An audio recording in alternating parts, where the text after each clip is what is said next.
That woke manager who was canceling men, banning men, I believe that he was part of this. So think about when you say, hey, can you give me the data? Can you give me the facts? And his response is, you're banned for life and you can't even text me anymore by court order. I was asking for clarity and for more information on what I did wrong. I literally said, if you can point to something I did wrong, I will apologize and I will stop. And the response is, we're gagging you and we're banning you. And if you come on the premises, I assume I'll be arrested. Tyler Fischer recently went on the Viva Frei podcast and dropped the news that he's been banned from the Comedy Mothership. According to him, even if he sets foot back inside, he assumes he'll be trespassed. Fisher's mainly known for his impersonations of Bill Burr, Ben Shapiro, or Jordan Peterson. That's freaking brutal. Now, I get home, she's watching Oprah, right? I go, can you watch anything else? Nah, she's brutal. Wrapped his car around a telephone pole because he did not get enough sleep. If only he got a helium sleep mattress, he would not be laying here right now. Use code RIP Greg for 15% off. Clean my damn room before I start trying an impression of Jordan Peterson. Outside of those impersonations, I couldn't tell you one of his jokes. His career had a mini blow-up after appearing on Rogan, which only happened because Rogan heard of the comedian that was suing his talent agency for discrimination. Manager scouted me, brought me in. It's called AGI Entertainment, I think. And he goes, dude, you're a killer. He goes, you got an acting resume? He goes, we're going to get you on Curb Your Enthusiasm, and I was like, okay, maybe this is finally somebody who's got the balls to fight this shit. Months go by, he calls me and he goes, we hit a snag. He said, we can't have any more white guys, or we're not hiring white guys. We're not representing white guys. And I go, is it company policy? And he goes, yeah. So halfway through the conversation, I take my phone out because this happened so many times. I was losing my fucking mind. My therapist goes, dude, you got to start recording this. You have to record this. It's happening every month. I got a commercial campaign. They go, you've been replaced with a black woman. He goes, you're the guy for the job. It was like a hosting thing where you got to do impressions. I was perfect for it. They replaced me. So I started, being prepared, and I recorded it, and I got it on tape, and I just... What did you get on tape? What did he say? I got him literally saying, we will not represent white men, and it's company policy. And where were you when you recorded this? Were you in New York? Yeah, I was in New York, so you're allowed to do it. You're allowed to do it. Yeah. I didn't even know that. Do you have to tell them that you're recording? No? No. Wow. After that JRE appearance, Rogan gave him a regular spot at the Comedy Mothership. He was on Kill Tony multiple times, and he worked at the Mothership for about a year until he got banned. Apparently, he was banned months ago, but he is just now deciding to go public with it. The problem is you have to sit through the entire episode just to piece together what actually happened. Because when he's first asked why he was banned, he doesn't give a straight answer. Instead, he goes into this vague, long-winded response, blaming it on the woke mind virus, saying the club manager is a leftist, and implying the entire left is out to destroy him. Do you go to the Mothership? Do you go to Rogan's place every now and again? I was banned. Go ahead and explain what the F? Yeah, they banned me from the. I'm kicked out of that club. There's it's the woke mind virus. There's no other way to say it. How do you get banned from? They have to let you know that you're not welcome there. Not only banned, a cease and desist order from the Mothership, from Rogan's Mothership. I'm connecting this to Gutfeld in some way, shape, or form because it happened soon after. Like this wokeism has seeped into the club. The manager of the club, this is the key point. The manager is a far leftist. The manager of his comedy club. Now, Joe opened the club. He doesn't run the club. He's not there watching over everybody. The manager is far left. And a comedian came up to me almost violently, and he said, I just found out this guy is like pro-forced vaccine, pro-masking, like violently anti-Trump, anti-Elon Musk. Well, you know my comedy, right? He said this guy is going to try to get rid of people who he doesn't agree with politically. I doubt the Comedy Mothership's manager is out targeting comedians based off their political beliefs. Joe and Tony are at the top of the food chain there, and they're as far right as it gets. If political leanings were the issue, half the lineup wouldn't even be on stage. And honestly, it's not a great look to keep building your entire career around being canceled. This is the third major bridge he's torched with an employer. First, there was suing his talent agency for discrimination. Then between that and the mothership came his fallout with Greg Gutfeld. Tyler used to be a regular on Gutfeld's show until earlier this year when he tweeted, "After almost 2 years, I will no longer be on Gutfeld Fox TV show. Sadly, they have gone full woke and kicked me off for a reason that is beyond hard to believe. What was my woke crime?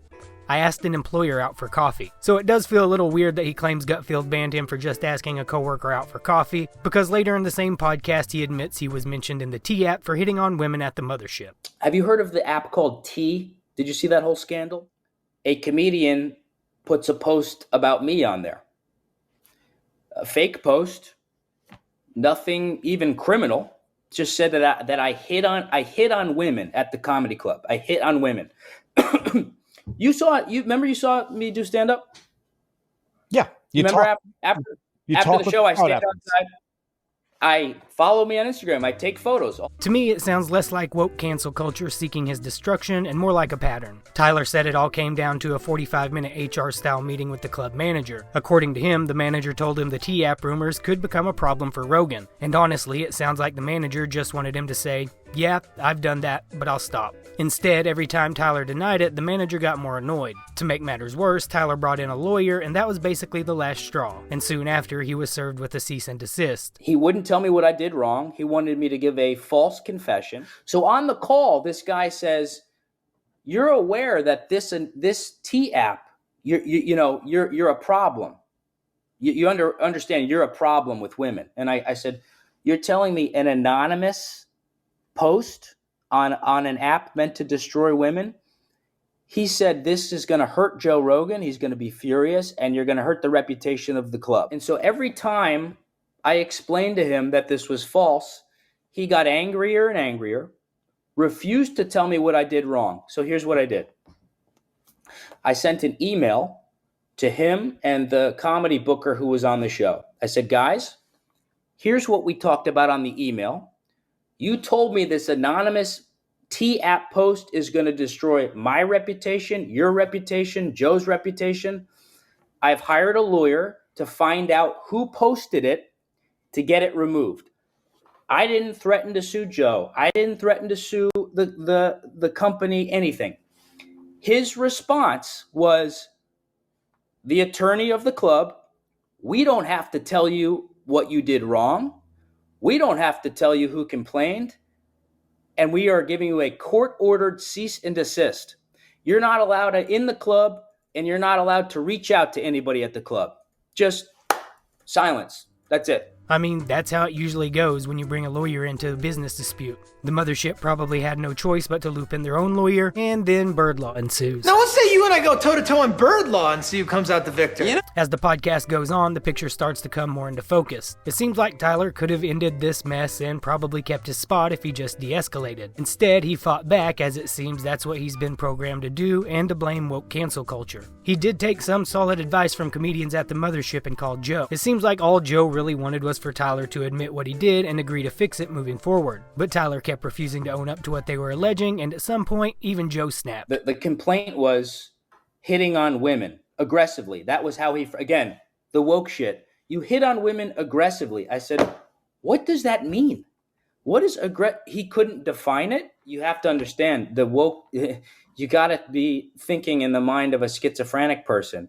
They're not grounded in reality. If they decide you're evil, you're evil." When the comedians found out about this, the top level ones, they were speechless. They're like, "You need to fucking call Joe immediately." I called Joe. I told him what happened. I said, "Joe, it's not true. You think I'm standing in a crowded lobby? The place is like the White House. There's armed guards. There's security. There's people. The people that run the club, by the way, and this is a setup for disaster, comedians, open mic comedians, are the staff at the club, okay? So they are the ones that originally painted my interactions with fans as hitting on aggressively. We get Tyler out of here. We just opened up. I have free reign of the place. These are woke leftist comedians, non-binary, trans, all of it. It's a circus there. And so when I called Joe and I said, "Joe, this isn't true," and he said, the only reason you're doing this after the shows is for chicks. He wasn't hearing it. Look, I love Joe. I really do. Like, I really do. But he made up the decision. I'm not getting involved. You did this. We're not talking about it. Cut it out. And I said, look, that's not what I'm doing, but sure. I won't hit on women, whatever. I said, I'm not going to stop standing outside.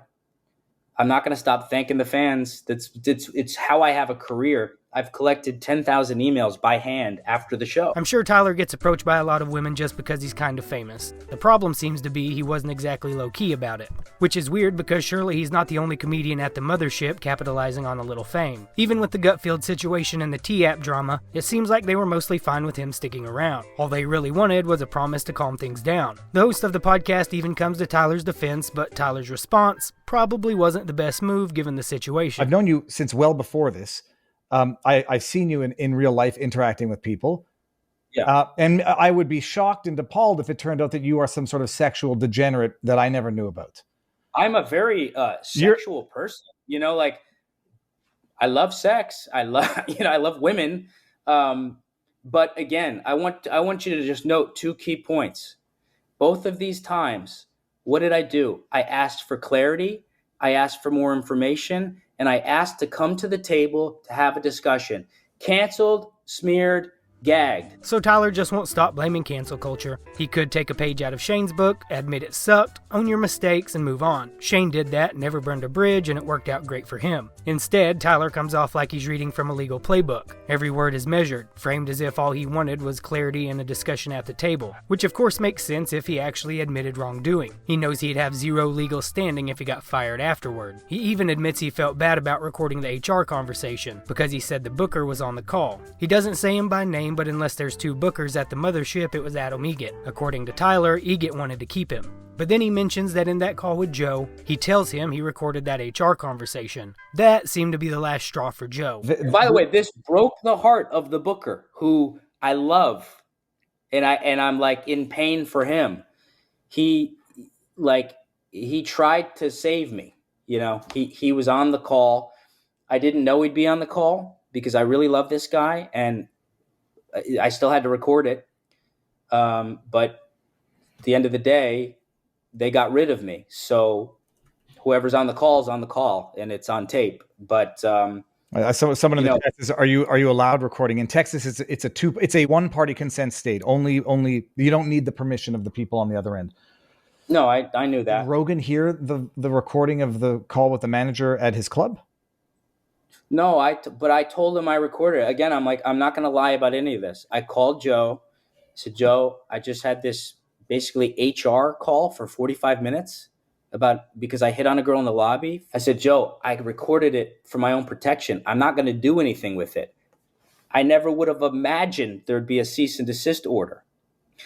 And so at least I have it. Like, it's kind of funny that he immediately points out he knew Texas is a one-party consent state, especially since on his first Rogan appearance he claimed he had no idea. Where were you when you recorded this? Were you in New York? Yeah, I was in New York, so you're allowed to do it. You're allowed to do it? Yeah. I didn't even know that. Do you have to tell them that you're recording? No.